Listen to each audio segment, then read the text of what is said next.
6 de agosto 1945.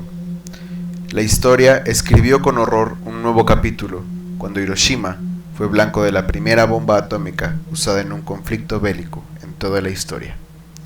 El Enola Gay de los Estados Unidos arrojó a Little Boy una bomba de uranio que causó devastación inmediata, un instante de luz cegadora, una ola de calor abrasador y más de 80,000 muertes inmediatas.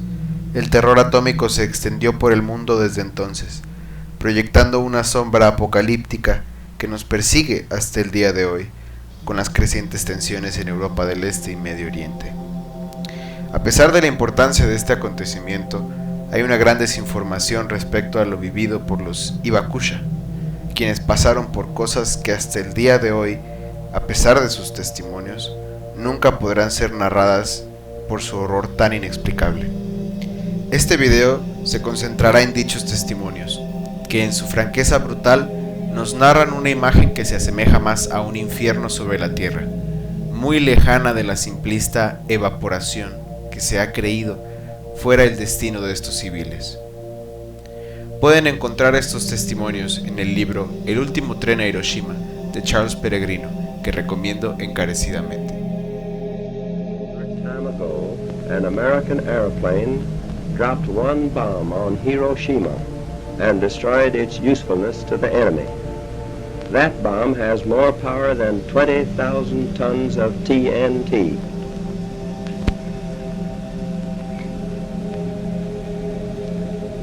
We have spent more than $2 billion on the greatest scientific gamble in history, and we have won.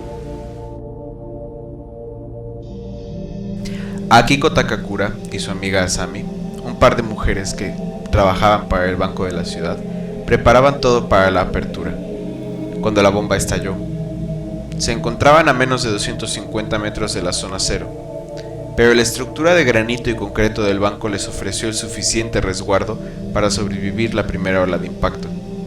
Pero esto no evitó que Akiko sintiera como todo el aire de sus pulmones era extraído violentamente por los cambios de presión, sintiendo cómo el impacto caliente y seco estrujaba sus pulmones. Asami, que se encontraba más cerca de la entrada, salió expulsada con fuerza contra la pared como una flecha, comprimiendo todo su cuerpo al impacto, pero sobreviviendo al brutal golpe. Akiko nos narra su estado de confusión, su pérdida interminente de conciencia en los minutos posteriores al estallido. No podía comprender lo que sucedía, ni lo que sentía en todo su cuerpo. Lo único que tenía claro era una inenarrable sed, una sed que jamás había experimentado en su vida. El estallido de Little Boy había evaporado instantáneamente toda el agua a la intemperie en los 2 kilómetros a la redonda de su estallido. El agua de ríos, lagos, fuentes, árboles, animales y personas. La atmósfera perdió cualquier rastro de humedad y su cuerpo, desesperadamente, buscaba ajustarse a dicho cambio. Una tubería rota brotaba líquido desesperadamente dentro del baño del recinto, y Akiko y Asami bebieron hasta que se vació el suministro, sin saciar ni un poco de su sed, que, por el contrario, no hacía más que aumentar. El aire del banco se empezaba a calentar, al grado de hacerlas casi desmayar, por lo que en un instante de claridad las dos tomaron la decisión de salir de ahí a buscar ayuda. A las 8:25 de la mañana, tan solo 10 minutos después de la explosión, Akiko y Asami se topaban con la destrucción total de su ciudad cara a cara. No había sol. Este estaba oculto detrás de una densa niebla negra que se disipaba. El soleado día se convirtió en un oscuro y rojizo infierno. Akiko observó las calles y pensó que éstas estaban vacías, contenidas únicamente con incendios y escombros. Pero cuando observó el suelo, se topó con los restos calcinados de todas las personas que esperaban afuera del banco, tal vez para hacer un trámite, tal vez para hacer un depósito, convertidos en lo que ella describió como montones de hojas secas que ardían intempestivamente. Otros se habían convertido sencillamente en montones de ceniza o cera derretida. Akiko nos narra la visión infernal de un hombre que se había fosilizado completamente en ceniza, mientras cargaba un carro a 2 manos, manteniéndose como una figura de polvo, destruyéndose casi al tacto. Cuando Akiko observó dentro del carro, se encontró con 2 niños, exactamente en el mismo estado, parados en el tiempo, escondiendo sus caras con miedo entre sus rodillas. Completamente abrumada por toda esta situación, Akiko se tiró al piso, intentando racionalizar lo que sucedía. Mientras su mente iba y venía, notó algo, una sustancia viscosa y pegajosa, que notó que salía de sus manos. Estos eran sus dedos, desnaturalizándose con el calor infernal que la rodeaba. La grasa de la piel se derretía. Mientras presenciaba todos estos horrores, comenzó la lluvia, y con la lluvia, Akiko y Asami volvieron a recordar la horrible sed que tenían. Intentaban beber las gotas de lluvia como diera lugar, pero esta lluvia era negra y densa, como gotas de petróleo crudo. A pesar de ello, la sed era tan desesperante que siguieron bebiendo. Toda el agua que se había evaporado en un segundo ascendía al cielo en forma de vapor, mezclándose con los gases y los humos tóxicos de la bomba de uranio y las demás partículas consecuencia de esta explosión atómica. Esto era lo que llovía sobre sus cabezas. Esto era lo que ellas bebían con desesperación. A pesar de todo, Akiko logró sobrevivir y narrar su experiencia. Asami no tuvo la misma fortuna y falleció debido a las complicaciones por la grave exposición radioactiva.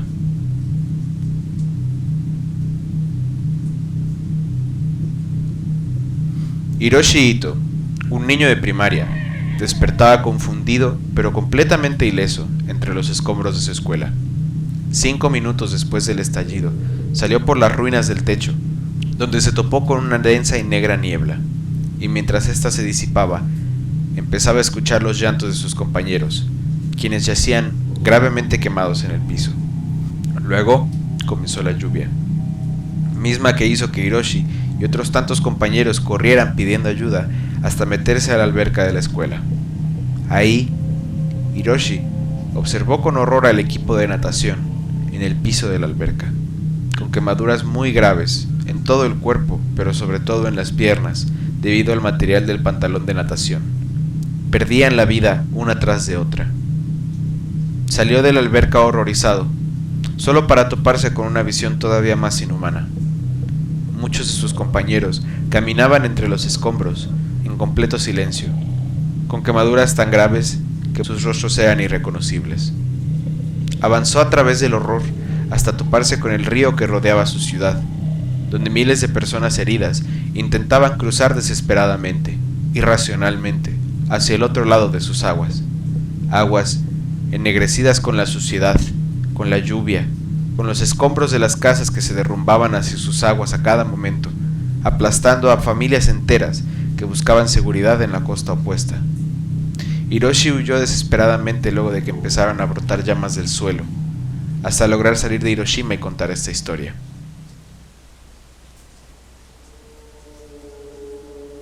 Un niño de 13 años, Yoshikata, también sobrevivió ileso al estallido de la bomba, refugiado en el interior de su escuela. Logró salir casi inmediatamente después de la explosión de entre los escombros, para toparse con una nube en forma de champiñón de cientos de metros de altura que ensombrecía su ciudad. Luego miró al piso, y entre los pedazos de ladrillo y concreto habían otros alumnos a medio enterrar, algunos aún aferrándose a la vida. Avanzó y de entre sus pies comenzaron a salir manos, dedos quemados que intentaban aferrarse con desesperación a cualquier cosa, cualquier persona que los pudiera salvar. Yoshi se sintió tan horrorizado que su única reacción fue patear las manos y salir corriendo desesperadamente hacia las afueras de Hiroshima. A tan solo 2 kilómetros del impacto, la señora Asaki se encontraba haciendo jardinería cuando ocurrió la explosión. La ola de impacto fue tal que emergió de entre los escombros de su casa con su hija de 2 años en brazos, completamente ilesas, milagrosamente. Asaki dice estar agradecida de que su hija no pueda recordar las cosas que presenciaron aquel día, cosas que nunca quiso discutir con su hija y que hasta la fecha se niega en hacerlo. Uno de estos episodios fue el del bailarín de tap, que se encontraron momentos después de la explosión. Inicialmente, Asaki pensó que todo el mundo había desaparecido. Las rodeaba un paraje apocalíptico de escombros y fuego. De pronto, de entre los escombros, vio salir a un hombre muy extraño, que parecía no tener conciencia alguna de lo que sucedía a su alrededor. Sin prestarles ninguna atención, el hombre corrió frenéticamente hacia el humo y las llamas, haciendo un extraño sonido, un clic-clac que lo seguía rítmicamente con sus zancadas, como si estuviera bailando tap por las calles. Pero esto no era más que solo el inicio de la pesadilla. Cuando Asaki notó que el hombre no solo no tenía zapatos, no tenía pies. Donde solían estar sus pies yacían dos huesos protuberantes que se iban quebrando con cada zancada que el hombre estaba dando. Pronto, el hombre desapareció entre el humo y las llamas. El sonido de sus infernales zancadas se desvaneció entre el resto del caos. Nishioka, un soldado que estaba apostado en las afueras de Hiroshima, presenció el estallido inicial. Observó la enorme nube de champiñón que sobrevolaba la ciudad. Momentos después, observó a la última locomotora que salía de Hiroshima, un tren de pasajeros que se encontraba calcinado casi en su totalidad. Observaba por las ventanas vagones llenos de gente que yacía sin vida, sentadas en sus asientos. Otros vagones con gente aún viva, que no podían hacer más que observar en horror y completo silencio hacia afuera del vagón, mientras eran devorados por las llamas y el calor sofocante de la locomotora. El chofer del tren estaba lleno de hollín y sangre. Sacaba su cabeza por la ventanilla para vomitar espuma y bilis. Los militares lograron tomar control de la locomotora y la redireccionaron nuevamente hacia Hiroshima para observar lo que había sucedido y llevar ayuda y víveres a las víctimas. Nishioka estaba entre los soldados elegidos para esta importante y horrible tarea. En cuestión de minutos, la visión de lo que parecían muertos andantes por todos lados lo dejó paralizado. Miles de personas que caminaban paralelos a las vías del tren, intentando escapar de la ciudad. Entre más se acercaban al centro, las quemaduras y las heridas de las personas eran terriblemente peores.